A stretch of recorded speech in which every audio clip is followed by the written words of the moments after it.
This is the tale of Joshua Sander, the hero who ended the Empire's civil war. However, he is betrayed by Emperor Kaiser. As he lays gravely wounded, moments from death, his spear, Luja, released a surge of energy. Later, he is reincarnated in his younger body at his old stable, and resolves to grasp his second chance.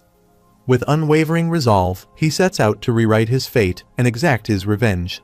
For a knight to rise to the rank of master, they need to break the existing stereotype completely, and it must be done with a sword. But the legendary Spear Knight smashed tradition to become a master knight without wielding a sword. This luminary figure is Joshua Sanders, the great hero in the vast Igrant content, who immediately stopped the war of the Avalon Empire. But in the current situation, history's greatest Spear Knight is in a dire situation, and the blood is gushing out of his mouth. 4 men and a woman encircle him, and in their midst, an older man dressed in a white robe cruelly taunts the legendary Spear Knight for his vulnerability at this pivotal juncture. The one cloaked in a black robe that obscures half his visage comments that for a warrior who is extremely enthusiastic about mana, magic power, and divine power are paradoxically antagonistic because both collide inside the body. Addressing Joshua, he queries whether he had been an ordinary individual because this impact would have already ushered him into the embrace of death. Meanwhile, the protagonist kneels in pain and ponders why he is saying all that. Furthermore, he claims that he never once desired to steal the throne and didn't spare a single thought on such a thing. Joshua clarifies that he just wanted to show the world the greatness of the weapon known as the spear. He wanted to ease the grievance of being the son of a concubine and to help his master and his one and only friend. He had dreamt of a lifetime devoted to safeguarding the Avalon Empire Emperor's reign, shielding the realm with his unwavering presence. The master of the Tower of Magic, Evergrant, steps ahead, stating that there are beings that are a great danger to this world just by existing. While Joshua gnashes his teeth with ire, the man adds that the civil war is over, and the Emperor envisions an ascent to the pinnacle of authority, where he can enact his ambitions without impediment. Moreover, he reveals that Joshua is the one person who instills fear in the Emperor. Egrant remarks that even martial artists who have spent their entire lives researching mana take decades to cover a single small dagger and sword aura. However, Joshua can completely cover that massive spear the size of 2 people in an aura. This leads him to contemplate the extensive tally of adversaries he must have vanquished with that spear. The orb the man holds begins to emit a radiant gleam while Egrant claims that he knows Joshua has transcended another formidable wall. Joshua is aware that orb should have been within the ruins of Ammon, prompting him to wonder about its acquisition. A middle-aged knight stepped forth, asserting that he feared Joshua and that the spear made him feel unwell just by looking at it, thinking that the spear might appear and stab him. He confesses that he grew paranoid because of it. However, Joshua longed to respond, yet his lips remained resolutely sealed. Egrant feigns to thank him for everything until now, as it wasn't for him, they wouldn't have been here today. And for that, he bowed deeply to express his gratitude. Then in stark contrast, the man wearing a malicious grin whispered a parting message, addressing the old companion with a sinister tone. Joshua tumbles down on the ground, and blood profusely spills out of his mouth, while the Avalon Empire's Emperor Caesar von Britain averts his gaze, asserting that he cannot witness his best friend's last moments. Addressing Caesar Britain, Juhak yells not to think this is the end of it. Meanwhile, a magic explosion circle glimmer on the ground. It is an explosive magic circle with the power to annihilate everything within a 50-meter radius. At this speed, the protagonist realizes he has 5 minutes at the most. Nevertheless, he deems the time frame inconsequential. The gradually intensifying light makes his heart pound, and he concludes that the legendary Spear Knight is a false title now. He is in despair for being betrayed by his friend and considers himself a second-rate knight that will die namelessly in this forest. Amid the chaos, his attention is drawn to his crimson spear. Lucia, known as the Grim Reaper of the battlefield, emits a radiant gleam energy. He desperately crawls to grasp it and thinks that a special strength would be hidden inside it. But to think that it would show that strength at this moment. Like a possessed man, he desperately stretched his hands toward the spear on the floor. Joshua choked down the pain, resolute in believing that taking action now would end his suffering.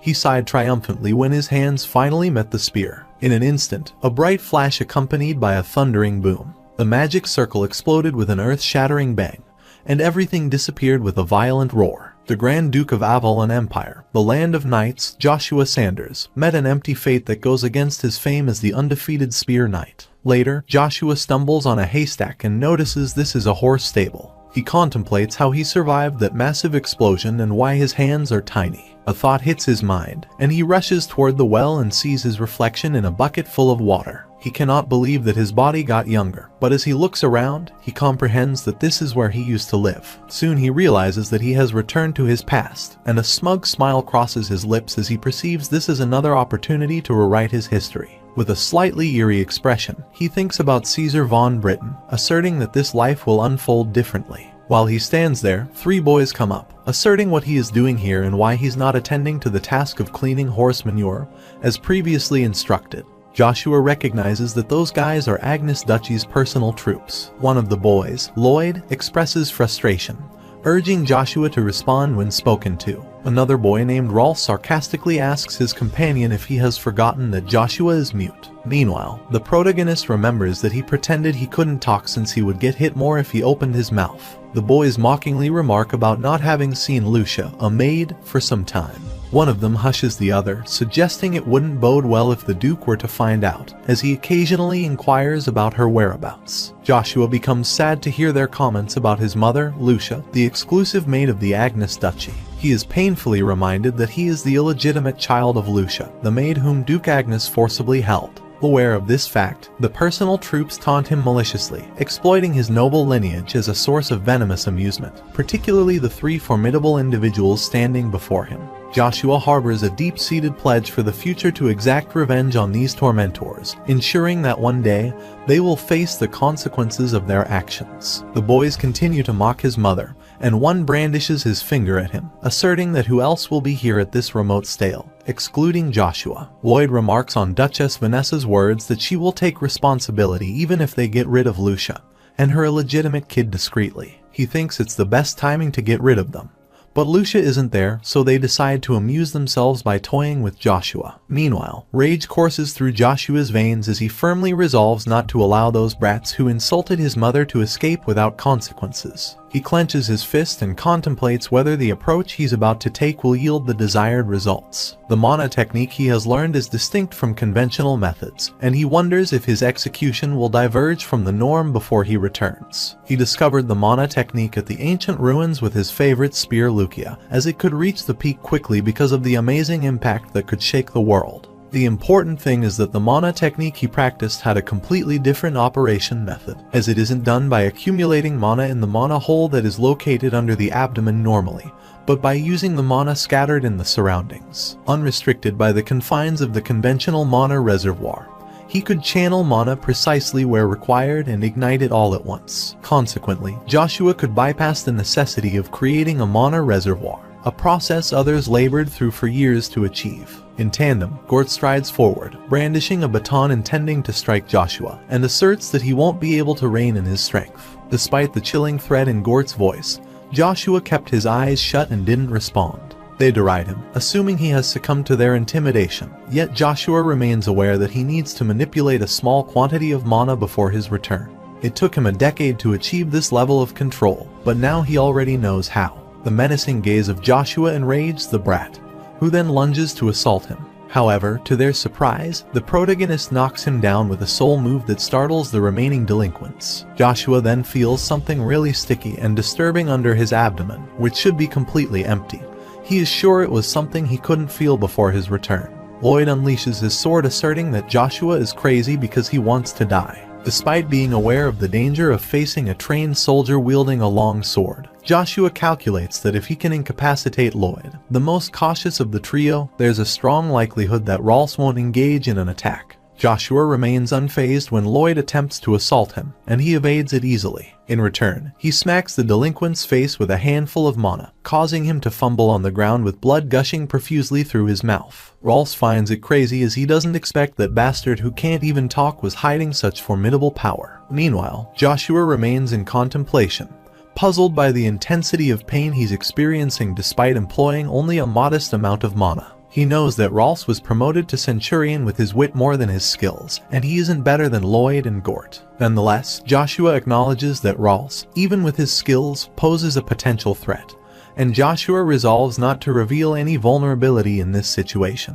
With a stern posture, Joshua asserts that from this moment onwards, anyone, including the centurions, who dares to insult his mother will face his unwavering resolve under the name Joshua. His stern demeanor and gaze shiver down Rolf's spine, and he immediately retreats to save himself. As the delinquents flee, Joshua's strength wanes. He tumbles onto the ground and eventually succumbs to unconsciousness. The next day, the bizarre rumors spread among the Duke's soldiers like wildfire, and it's been the talk of every mouth that Joshua, the mute kid of the stables, beat the crap out of the 3 centurions. At the courtyard beside the residence, groups of servants were gathered at the corner of the courtyard entrance and chattered as they worked. The janitor shares the rumor about Joshua pretending to be mute all this time on purpose. Among the speculations, a man muses how the young master Joshua managed to overpower the centurions despite being over 5 years younger than young master Babel. However, Baran remains skeptical of the rumors, as he thinks the story got exaggerated and asks whether they think the mute kid who got abandoned by his family a few days ago could single-handedly defeat the centurions. The elder among them asserts that if the rumors are true, the standings of Duke Agnes' children in succession may change. Baran confidently asserts that even the esteemed Duke Agnes,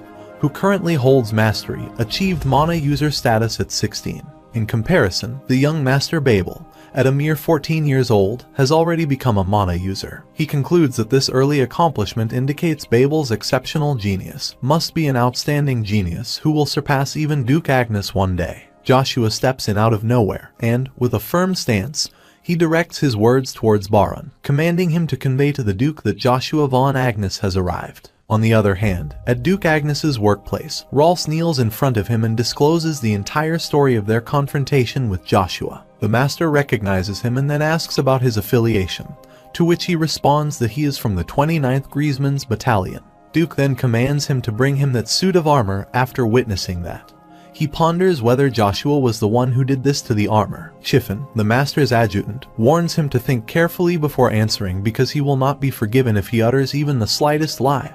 However, Rolf vehemently insists he isn't lying. The master can't comprehend the situation and inquires Chiffon about Joshua's age, to which he informs that he is 9 years old. In response, the Duke asserts that destroying a suit of armor made of orc leather with mere physical strength at that age would be possible only if Joshua had employed mana somehow. Apologizing for the discourtesy, Chiffon intervenes abruptly to state his viewpoint, and flatly dismisses the possibility, asserting that there is no record in the continent's history of anyone being able to effectively employ mana in an actual combat scenario at the age of 9. He contemplates the potential that young Master Joshua might become an unparalleled genius in history, pointing out that even a highly accomplished B-rank knight would require substantial talent to envelop their hands with mana. Thus, he firmly states his disbelief in the notion that a 9-year-old like young Master Joshua could have executed such an act successfully. Chiffon then exclaims, his frustration evident, that it appears far more plausible that these individuals were gripped by fear that their mistreatment of the young master would be exposed. He contends that they concocted a nonsensical excuse using their feeble minds. He implores the master to grant him permission to take Rolf outside and administer a public lesson, aiming to rectify the declining discipline within their troop. Despite Chiffon's accusations, Rolf persists in asserting the veracity of his previous account, maintaining that Chiffon's assertions are untrue, and that the details he previously shared are indeed accurate. Chiffon advances toward Rolf, his anger palpable as he questions Rolf's audacity to raise his voice before the Duke and urges him to reveal the truth. Rolf is terrified because of his rage but persists that he isn't lying. Duke Agnes halts him from further acting against that guy and declares they will discover the truth once they meet the person in question. Instead of calling him over, he plans to meet Joshua for the first time in forever. Captain Chiffon contemplates the Duke's unprecedented action of personally meeting the son of a concubine.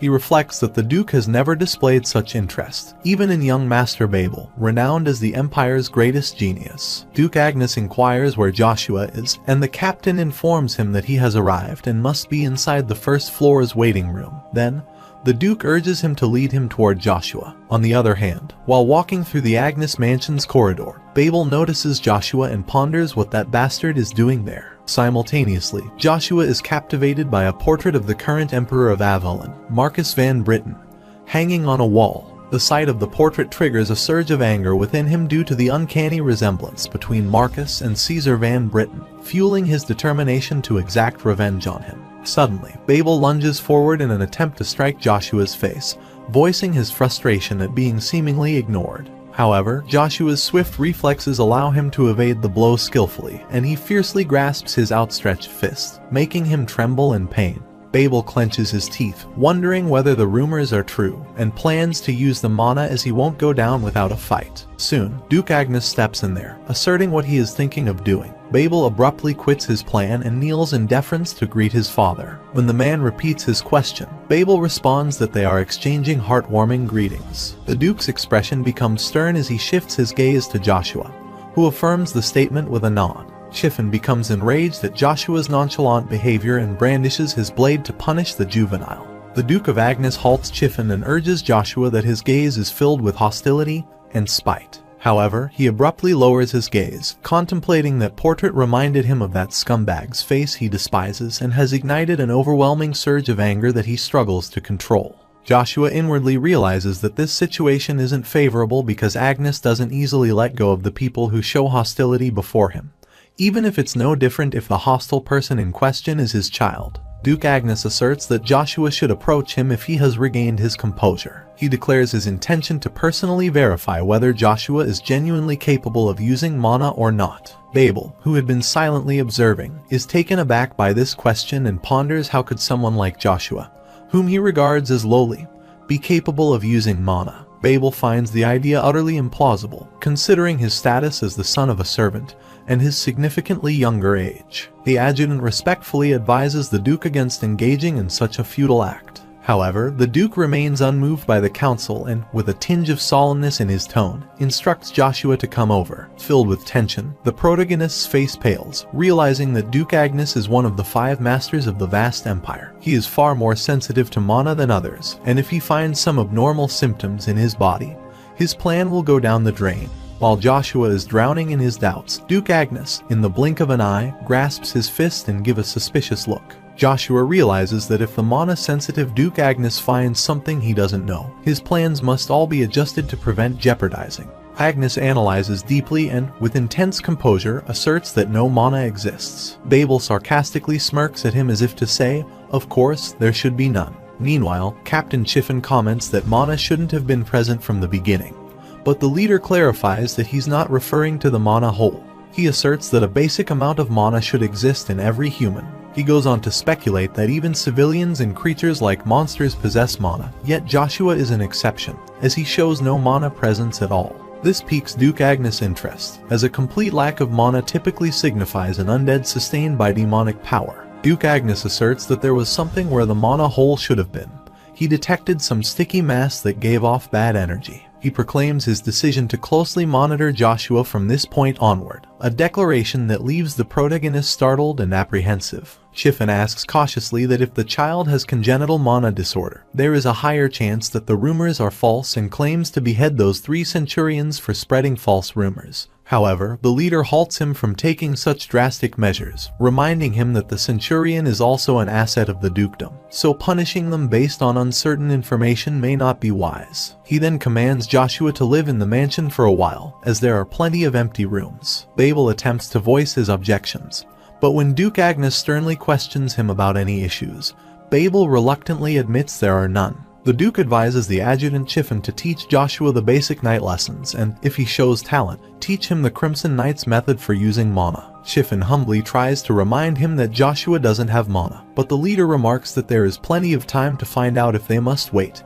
and see. The Duke asks Joshua that he will forward to his return next year from Acadia. After a while, Chiffon escorts Joshua to his room, pondering the accuracy of the rumors surrounding Joshua's inability to speak. He suspects Joshua's lack of visible happiness despite the significant advantages he has gained, then asks if he needs anything he can call him.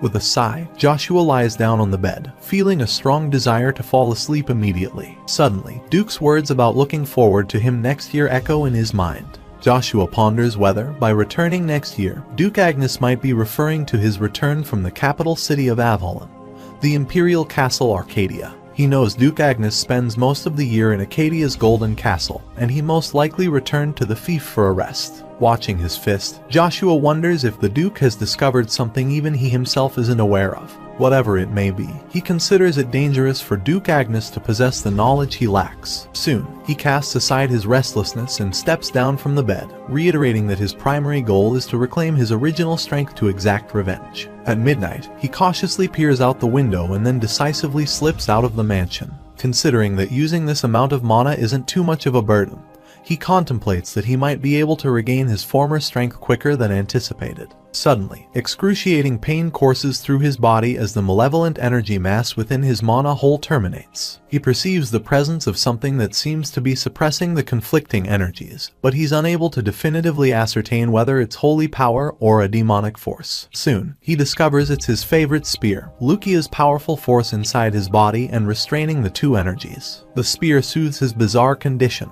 and as his pain subsides, he rushes onward. On the other hand, in a dwelling, those three centurions are harassing the concubine, Lucia. Filled with fury, Gord unleashes his sword, expressing his frustration that her son's actions have tarnished their reputation. In a desperate attempt to defend herself, Lucia bites down on Lloyd's arm, causing him to release his grip on her neck, causing him to tumble her away. He then pulls her hair while Gort urges him to hold her tight. Rolls halts his companion to think again, pondering what if that kid finds out again. Gort smacks his hand aside, reminding him of their sole mission to half-kill that bastard by harming his mother. Then yells that the Duchess has already assured them she will take responsibility for everything and urges Rolls to leave if he's so fearful, while Lloyd mocks him too, referring to him as a scaredy cat. As they torment her, Joshua steps in with a surge of fiery anger. The brats jeer at him for his delayed arrival, yet Rolls intervenes, cautioning them against mocking Joshua since he's no longer the person they once knew.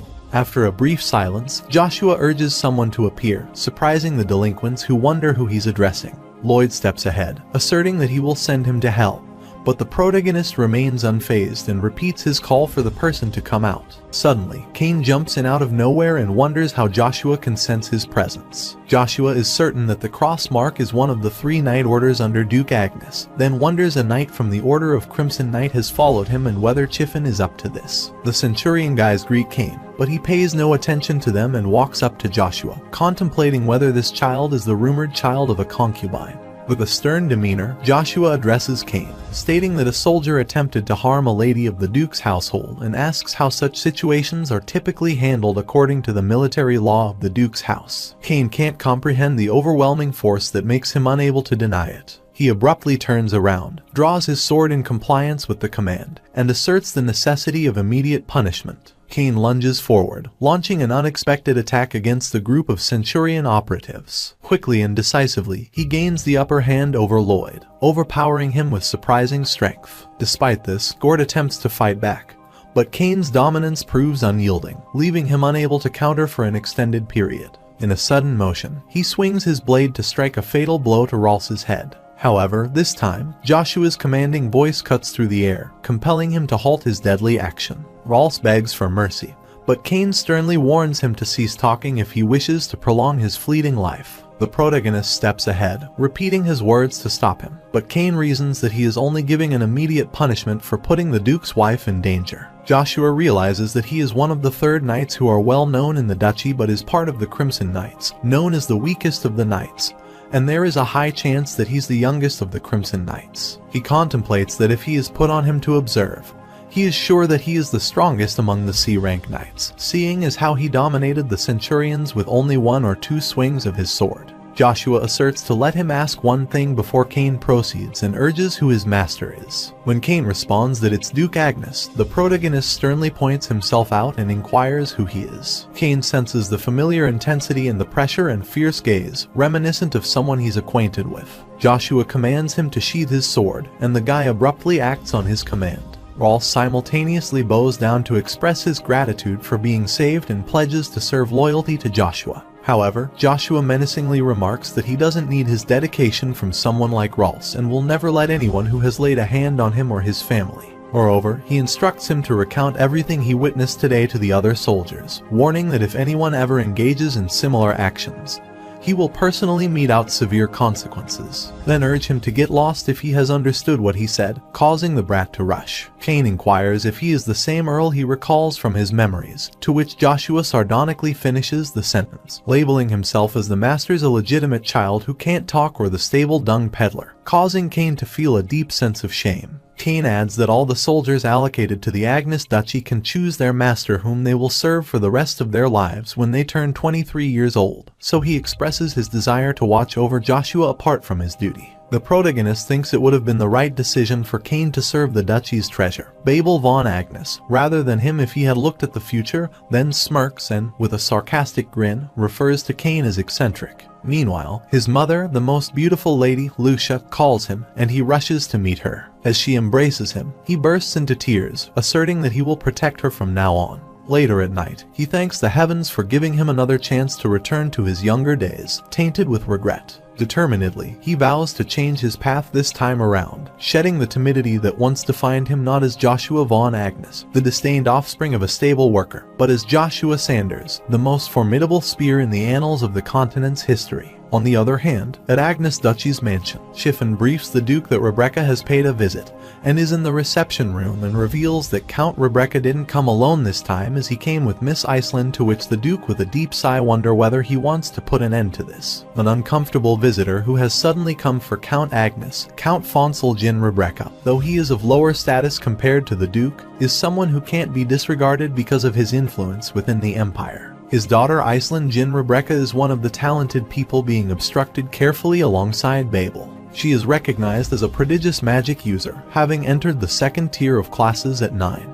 In a world where some are cursed with the inability to wield mana due to their genetics, others are blessed with an innate proficiency in its manipulation, the recipients of mana's favor. Iceland stands as one who has been bestowed with the blessing of mana. The blessing of mana, often referred to as the god's finest gift to magicians, endows its recipient with the ability to sense and interact with mana without having to learn it. Chiffon proceeds to apprise the master that Earl Babel will soon reach the age of 15 in the upcoming year, which likely has him in a state of anticipation, considering that his official coming-of-age ceremony is less than 3 years away. The Duke ponders the matter, reflecting on the presence of Lady Cheryl and how it might factor into Babel's circumstances. The 5 duchies of the Avalon Empire wielded significant influence within the empire, each in their distinct manner. Lady Cheryl, a member of the Font family, secured a duchy status based purely on their considerable wealth. The adjutant notes that, as he previously mentioned, considering the Font duchy, it might be more prudent to choose Lady Cheryl, to which the Duke concurs, stating that he always feels the same thing. But that's unfortunate. The Duke of Agnes possesses an insatiable appetite for talents, rivaling his thirst for military might. He's an individual who appraises others solely based on their abilities, such is the nature of the ruler of Agnes Duchy. Suddenly, the Duke stands still and inquires about Joshua's well-being and reveals that he told Joshua he would give Iceland to him. His revelation takes Chiffon aback, contemplating the match between Lady Iceland, who has been bestowed with the blessing of mana, to the mana-disabled Joshua, who has been afflicted with the mana curse. In contrast, Joshua is standing near a partially ruined palace with broken pathways and dilapidated towers. Joshua ascends the old cliff located north of the Agnes Duchy's garden. Before he returned, he used to climb this place because he wanted to be closer to his deceased mother, and there he discovered a hidden tunnel where he found Lucia, his cherished spear. He nips at his thumb, allowing blood drops to drip onto the ground. Suddenly, an incandescent portal materializes in a surprising turn of events, casting its radiant glow over the surroundings. He enters the gateway and lands in a different world, where he finds a partially ruined palace with broken pathways and dilapidated towers. He steps into the castle, wondering whether it's the same temple because when he first discovered this place, it wasn't in ruins like this, and Lucia was located on the altar in the center of the temple, wrapped in chains. However, this time there is just a metal stick instead of Lucia. He steps toward the metal rod, and when he grasps it, a sudden surge of sparks envelops him. Soon, everything turns into a pure white landscape, and he is taken aback to see the metal rod hanging in the air. To his astonishment, the baton responds, asserting it isn't a mere metallic stick but rather the demonic god's artifact, Lucia. This revelation catches Joshua off guard as he grapples with the realization that the spear he wielded in countless battles was, in fact, a relic of a demonic god. He notices that Lucia's appearance has changed, and amid his contemplation, Joshua ponders whether this transformation occurred because the spear journeyed back in time with him. However, his thoughts are interrupted by the baton's assertion that the concept of time doesn't apply here. It further imparts that 2 energies within Joshua's body will gradually erode his lifespan over time. prompting a deep sense of concern and urgency. The baton advises Joshua to swiftly regain his initial strength, emphasizing that this is the sole method to quell their restlessness. It explains that this approach will enable him to harness the two serene energies within him. He must strive to attain the magic spearmanship stage 4 to achieve this. This guidance underscores the importance of his journey toward restoring balance and control. Joshua recalled that the ancient spear technique he was learning, the magic spearmanship, this spear technique he discovered with his mana technique, had incredible potency. In the realm, all the knights of the Ignorant content used swords as their only weapon, and spears were widely considered weak and crude toys. However, before his return, only a handful of people could rival him in battle. Back then, he had reached the pinnacle of magic spearmanship at stage 5. If prowess were measured in ranks, rank knights could fashion swords from mana, while those deemed masters were accorded the illustrious absolute rank. Even within the 8-tiered hierarchy of the magic spearmanship, Joshua stood at stage 5, reigning as the Empire's paramount knight. Now he mused that achieving stage 4 could place him on par with the mightiest B-rank knights. The attainment of this level shouldn't prove excessively challenging, yet his concern lay in the constraint of time. Given his current standing, training his mana from the ground up presented a formidable challenge, casting a shadow of melancholy over his aspirations. Lukia's reassurance blankets Joshua's worries, promising he can employ mana without harmful consequences up to a certain threshold as long as it remains by his side. Joshua abruptly ponders whether it's possible, to which Lukia encourages him to polish his skills. It insisted that once he attained the pinnacle and Lukia regained its full potential, Joshua would surely achieve his dreams. Abruptly, a burst of light emerges, transporting Joshua back to the central altar within the temple, where he gets that metal baton Lukia. He firmly grasps Lukia, recalling its words that as long as he has it by his side, he should be able to use mana to a certain extent. Joshua closed his eyes, allowing the mana from his surroundings to flow into him. He easily activated the first stage of magic spearmanship, which enabled him to absorb considerable mana from the air around him, an unparalleled skill on the continent. With this stage of spearmanship, he can concentrate mana in a single spot and launch forward to pierce in a single explosive burst. He counts it as the beginning and plans to train hard to take everything away from Caesar Van Britten.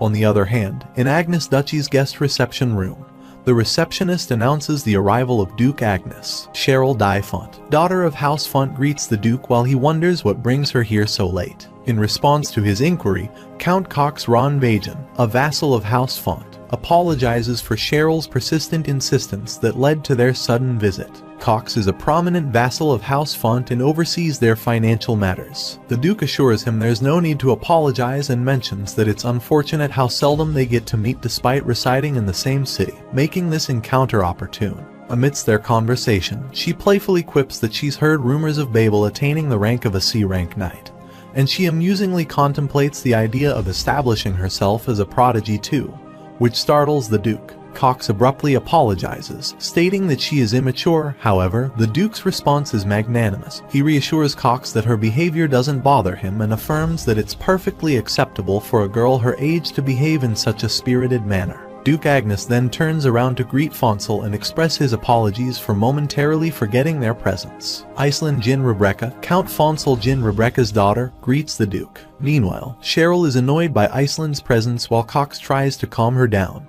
She then inquires about the rumor she's heard regarding Sir Duke's illegitimate child defeating 3 centurions, expressing her curiosity about its accuracy. Cox reluctantly raises his voice to refrain her from speaking oddly, but she responds that she is just asking because she is curious. Chiffin informs Lady Cheryl that it's just a rumor, and unveils that young Master Joshua suffers from a frail constitution and bears the burden of the mana curse. Chiffin asserts that given these factors, Joshua is unlikely to have defeated 3 centurions. This revelation startles Count Rebecca, who ponders the validity of such information regarding the second Earl's mana curse. In response, the Duke invites Rebecca to assess Joshua, given his standing as a 5th-class magician in the Empire. He suggests that a magician's heightened sensitivity to mana might offer better insight than a knight's. Rebecca concurs and plans to use this opportunity to score some points with Duke Agnes. Chiffin intervenes and humbly proposes to the Duke that they should confirm Joshua's condition to ascertain the truth behind the rumors. He suggests that they could investigate if there's a natural deficiency and validate the accuracy of the rumor. The Duke sternly urges how he plans on confirming it, to which the adjutant asks that if he gives the order, he can summon an appropriate knight from his banner to compete with Joshua. Duke Agnes assert whether he wants a knight of the Order of the Crimson Knights to compete with a 9-year-old opponent. The adjutant reasons that if Joshua's strength matches the rumors, the competitor must be at that level, and conveniently, they have a fitting individual within their ranks. With a vicious look, he then asks that if the Duke sees it in person, he will be fully satisfied. The next day, Chiffin summons Kane to his office, reflecting on the report he received regarding the incident involving the Centurions. Kane affirms that the report is accurate. Chiffin then acknowledges that according to military law, he holds the authority to carry out instant punishment, but he questions whether Kane believes this course of action was hastened. Upon Kane's explanation that they intended to cause harm to a lady from the Duke's household, the adjutant, Chiffin, becomes infuriated, speculating whether those individuals dared to target Lady Vanessa. Corrected by Kane that it was not Lady Vanessa but Lady Lucia, the Duke's second wife, Chiffin leans back in his seat and questions the necessity of incapacitating 2 Centurions for the sake of a concubine.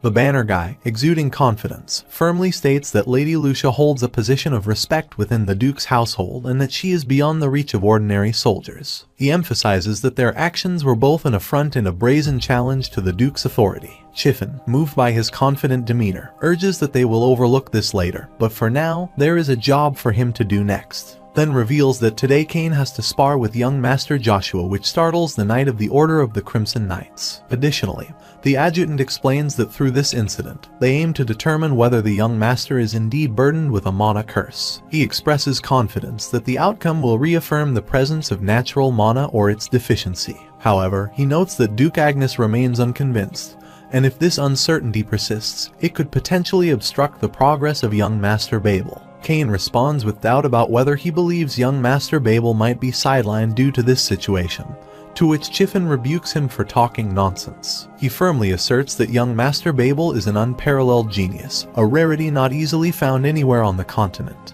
He questions if Kane truly believes Babel could be bested by a mere pebble. In response, Kane secretly acknowledges that the pebble he observed was a meteor capable of tearing across the vast expanse of the sky before crashing down to the earth. Chiffin commands Kane to discreetly infuse mana into Joshua during their sparring session, ensuring no one notices. He explains that if Joshua is indeed afflicted with the curse of mana, his body will reject the mana injection. In the case of a mana-cursed individual receiving a mana infusion, it would act like poison, leading to death within 10 days. His intentions stun Kane. He knows that the adjutant is biased towards young Master Babel's side, but he can't believe he could show his true self this explicitly. Chiffin then commands him to wait in the military armament because the Duke and Count will soon be brought there. While waiting in the apartment, Kane contemplates that even though it's an order from his direct superior, he plans that as long as he is watching over young Master Joshua, however, he has no plans to harm him. Meanwhile, the protagonist arrives there and confirms that he heard they are sparring, to which Kane concurs,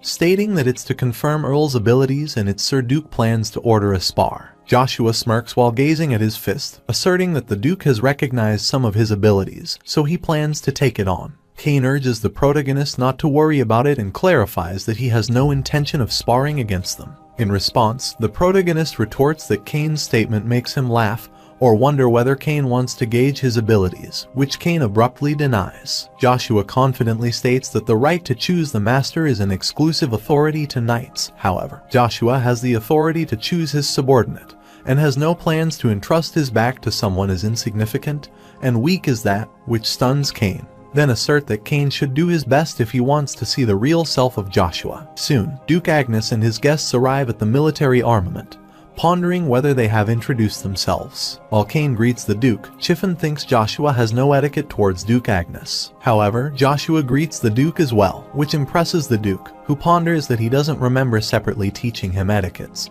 But he is good at this, while Chiffin seems frustrated. Joshua remarks that he just learned from watching. The Duke wonders whether he knows what is going on, to which the protagonist remarks that he was told that the Duke wanted to test him. Chiffin intervenes, remarking that there seems to be a misunderstanding because this is not the test from the Duke but his consideration because he wants to examine and classify Joshua's handicap to cure his ailment properly. At that time, Joshua realizes that the Chiffin bastard is on Babel's side, orchestrating this situation to kill him. The Duke asks Kane whether he is ready, to which the guy concurs, asserting that he is ready to spar. Duke Agnes assert that Guy is misunderstanding something because Joshua's spar opponent is not him. It's Joshua's older brother Babel. With a malicious grin, Babel feigns that this older brother cherishes him. However, Joshua is aware of his underlying motives. The Duke informs that they will be using wooden swords for training since it's only competitive training. Babel abruptly grasps one and casually brandishes it at Joshua, stating that he has no intentions of doing his absolute best. The protagonists grin as he knows that Babel and Chiffin are trying to make a show because they want to kill him, so he plans to show them properly what showmanship is. He breaks a wooden mop to get a stick and declares that it's enough for him, which startles the Duke and the adjutant. Lady Cheryl scoffs at his choice, finding it hilarious as he selects a mere stick for sparring against a mana user. Chiffin tells Joshua it isn't a joke and ponders what he plans to do with a stick like that. Duke Agnes halts the adjutant and asserts whether Joshua is sure about his choice, which the protagonist confidently concurs with. The Duke then commands everyone to have a seat and cautions Babel not to use mana. Babel urges his dad not to worry about it, considering that using mana on that stable cleaner guy would be a waste. Babel questions Joshua's intention to face him with a stick and mockingly suggests that a wooden rod is fitting for someone who used to clean horse excrement and can't even speak. The sparring begins with the Duke's signal,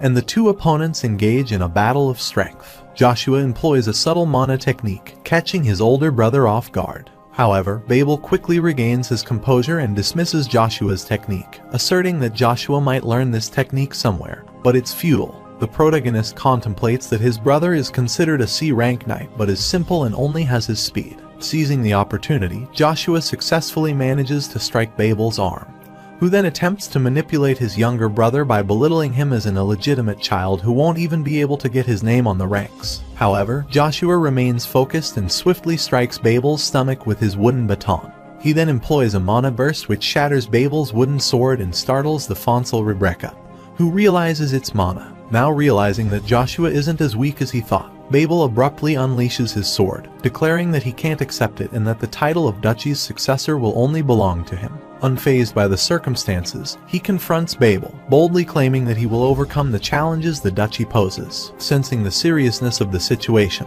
the Duke abruptly halts them in a menacing tone from further confrontation, declaring that he will not forgive them if they continue to fight any longer. Meanwhile, Chiffin is stunned and can't comprehend that Joshua possessed mana at the age of 9 because this is the first time in history. In other words, it's a fantastic feat. Duke Agnes urged the adjutant whether he isn't satisfied yet. However, Chiffin still seems incredulous as he has never seen that before. Meanwhile, judging from whatever he has seen, Rebecca confirms that it indeed was mana, and it's not much compared to Earl Babel when considering the amount of mana. Still, it's a different type of mana than the one they know, especially regarding its concentration. All that happens takes them aback, while the Duke is impressed by Joshua for being able to use mana at the age of 9. Chiffin tries to intervene, but Duke Agnes sternly gazes at him, then addresses Joshua, informing him that he needs to discuss some matters, and instructs him to come to his room later that night, which startles Chiffin and Babel, while Joshua abruptly agrees. Amid all this, Babel clenches his fist tightly in frustration because his father, Duke Agnes, has never summoned anyone to his room before. He cannot fathom how a mere stable cleaner could turn into someone who commands such attention. Later at Agnes Duchy's guest room, Lady Cheryl jumps thrillingly, amused by all that happened in military armament. Despite Cox's attempts to placate her and encourage a composed demeanor, her amusement remains undiminished.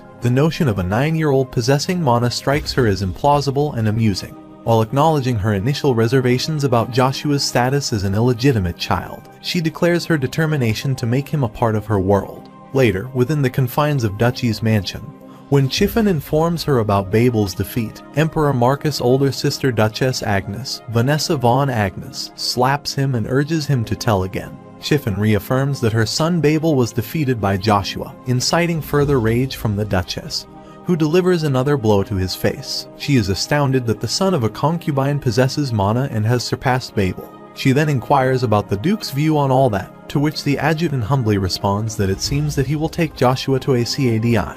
He adds that since the Duke has seen Joshua's talent, he must want to keep Joshua next to him to observe him more. He alerts the Duchess that they will be put in a precarious situation if they let it be. However, she retorts that would never happen if the adjutant had properly fulfilled his responsibilities. Chiffon asserts there is no need to worry because he has a way of going about this, and she abruptly inquires what it is. He clarifies that it is just a hypothesis. However, he is sure that Duke Agnes might attempt to publicly declare Joshua as a C-rank mana user throughout the Empire, to which the Duchess asserts that he is still spouting nonsense. Furthermore, he states that not only the Duke but also the two counts also witnessed Joshua's prowess firsthand. And even if it weren't mana, the Duke would make him take the test to be knighted officially as a C-rank knight to check his mana in an actual fight through a battle with a royal knight. Upon learning about Joshua's upcoming battle with a knight, a spark of rivalry ignites in the Duchess's eyes, and she intends to contact her uncle for the first time in a while. On the other hand, a firm knock resonates on the door, and Joshua steps inside at the Duke's permission. When Joshua kneels to greet the Duke, he ponders who he is, and the protagonist responds that he is Joshua von Agnes. The Duke takes note of the considerable change in Joshua's appearance since their previous encounter, and Joshua acknowledges this observation by remarking that a significant time has indeed transpired. Duke Agnes then inquire whether he hates his father, but Joshua denies, asserting that in a situation where he needs to be wary of the royal castle, the Duke wouldn't have been able to expect much from him.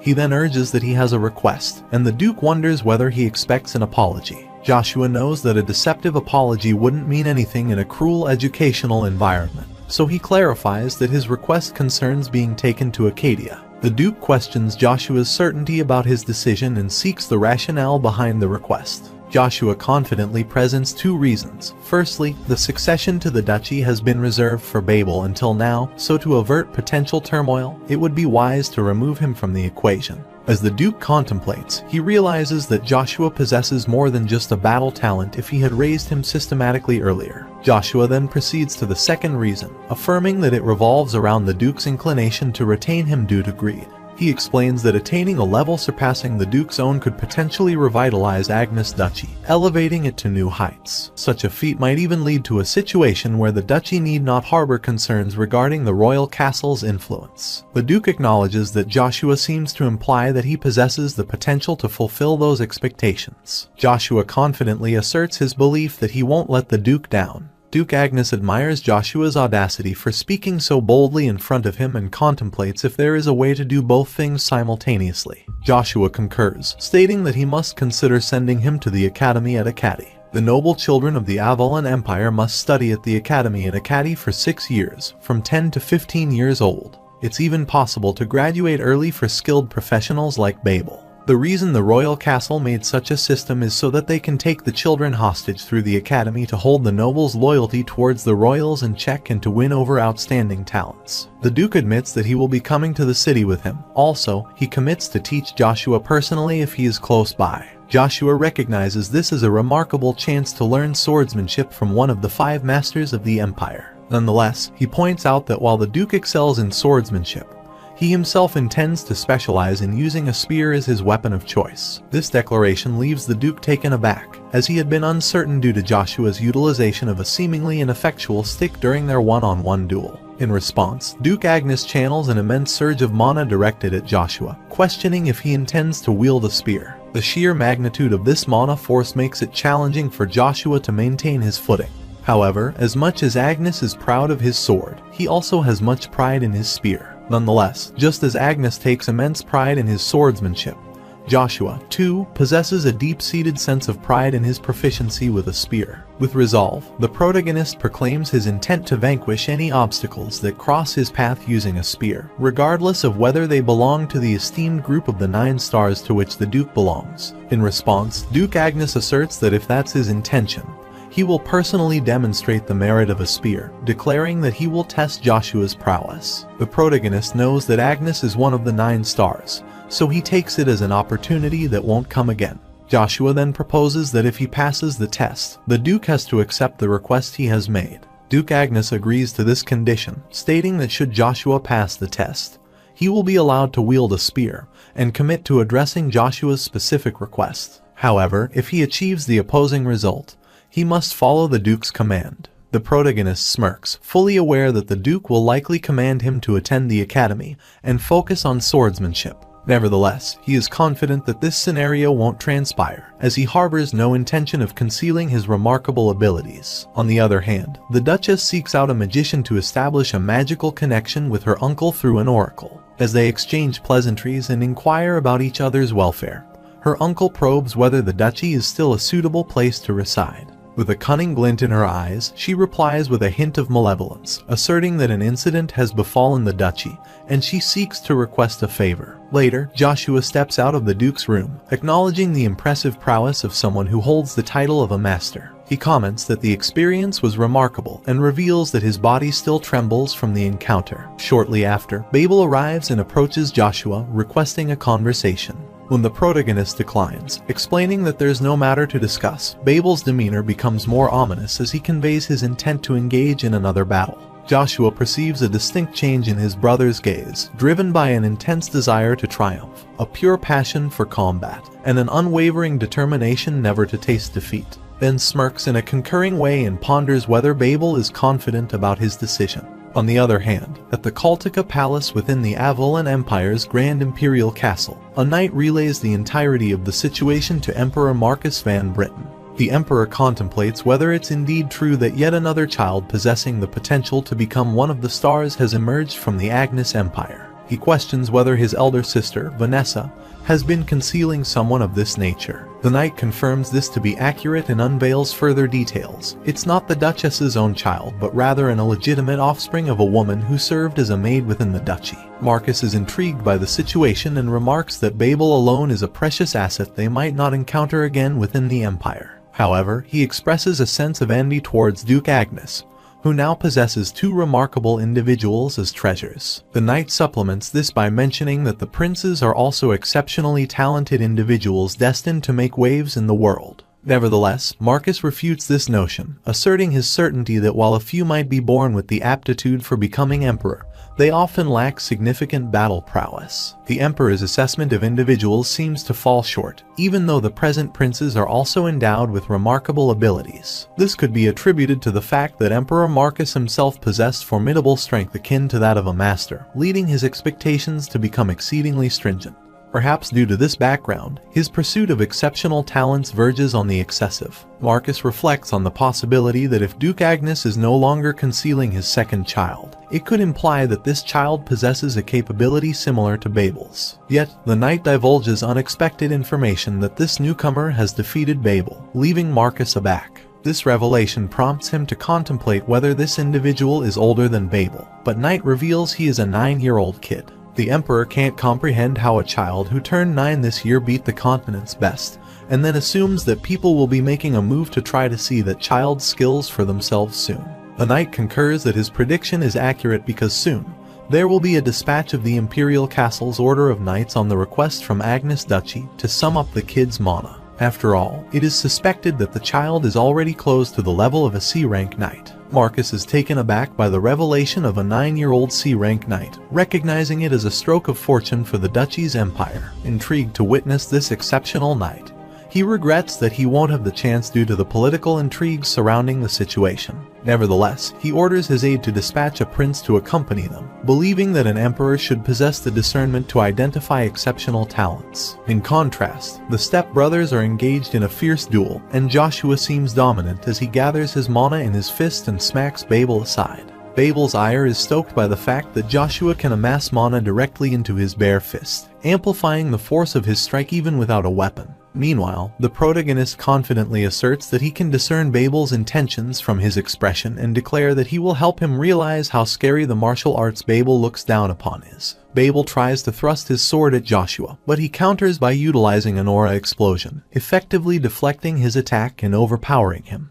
Babel remains unwilling to fully acknowledge it, though he grudgingly comprehends that the bastard is remarkably stronger than him. Radiating a formidable aura, the protagonist issues a stern caution, urging Babel to elevate his strength and never forget the sensation of defeat suffered at the hands of someone he had underestimated. Joshua asserts that if he acts according to his own wishes, he will mercilessly tear Babel apart, reducing him to mere shreds for daring to insult him and his mother. However, the protagonist claims to let him go this time since he sees a pure passion for military power for the first time in Babel's eyes, then issues a stern warning that if Babel's attitude doesn't change, he will render Babel incapable of ever holding a sword with that hand again. As he departs, he reminds Babel not to overlook the evident gap between their eye levels, which wells up his eyes. The next morning, the protagonist feels fatigued from exerting excessive mana without respite. His mana control has become more fluid since he absorbed Lukia's main self, yet the existence of side effects raises questions about his body's capacity to manage such a mana load. A knock on the door startles him, and assuming it's Kane, he quickly opens it. However, there is someone he doesn't know, so he asks her to introduce herself. She introduces herself that she is Cheryl, the daughter of Font Duchy. Trying to be candid, Cheryl mentions that she knows Joshua's 3-year age gap, which she believes allows her to speak comfortably. While stepping inside his room, she suggests he can address her as Big Sis and proposes to continue their conversation. But Joshua halts her way, menacingly urging her to leave immediately, and slams the door shut in her face. Shortly after, there's another knock on the door, and Joshua's frustration escalates as he assumes it's Cheryl again, not grasping his intention to be left alone. When he opens the door, he is ready to reprimand her, but to his surprise, it's not Cheryl but Kane. Joshua's anger subsides, and he apologizes for his earlier outburst, as he gets the wrong person. Joshua then queries Kane about the progress of the tasks he assigned. The knight reports that he has completed the preparations as instructed but remains puzzled about the reasons behind the Earl's requests. Joshua confidently asserts that Kane must trust and follow his lead. Eventually, he will understand the purpose. The next day at Duke Agnes' large sparring field, where all the Centurions have assembled, 2 Centurion knights approach Rolls. They question him about the whereabouts of his comrades, Lloyd and Gord, speculating whether it's accurate that Joshua defeated them. Without responding, Rolls turns his face around, which prompts them to realize that his behavior has been unusual for some time. They speculate whether his persistent harassment of Joshua might have somehow resulted in his affliction being transferred to Rolls, one of the wonders who has summoned the Centurions to assemble at this location. His companion replies that a member of the Order of the Crimson Knights issued the call, and he anticipates that the training for the day will be rigorous. Shortly after, Chiffin arrives, accompanied by Joshua. They extend greetings to the Centurion Knights, but Joshua's presence sparks unease within Rolls, who wonders about the reason behind Earl Joshua's attendance. The Knight Chiffin announces that a new instructor will assist them with today's lesson. Joshua introduces himself, stating that he will be leading their training for the day, which startles them. He emphasizes that as Centurions under Duke Agnes, their role is crucial as commanders on the front line during battles. Due to this, their skills are of utmost importance. He informs them that he's there to assess their abilities and menacingly urges everyone to approach him. The Centurions mock him as they think he is playing around. Chiffin suggests that even though he is the Earl, the Centurions might cause dire conditions, while the Centurions sarcastically remark that Joshua might get hurt, which will insult them. Joshua steps down the stairs and brandishes the spear at Rolls to inquire whether he also believes the other Centurion's remarks. In response, Rolls abruptly denies, asserting that he would never think that. The protagonist sternly admonishes him, rebuking him for not fulfilling his promise to relay the message as instructed. The Centurion guy abruptly kneels and implores for forgiveness. However, Joshua maintains his firm stance, declaring that he won't grant forgiveness a second time, recounting Rolls' prior attempt to harm his mother. He states that he could have killed Rolls for that act but chose to provide him with an opportunity instead. However, Joshua laments that he has squandered that chance, reflecting on whether he aspires to follow the same path as Lloyd and Gort. The sudden revelation startles the other Centurions, leading them to wonder if the Earl had confronted and defeated those two. Rolls keeps pleading for another chance. However, the protagonist asserts that there is no second chance.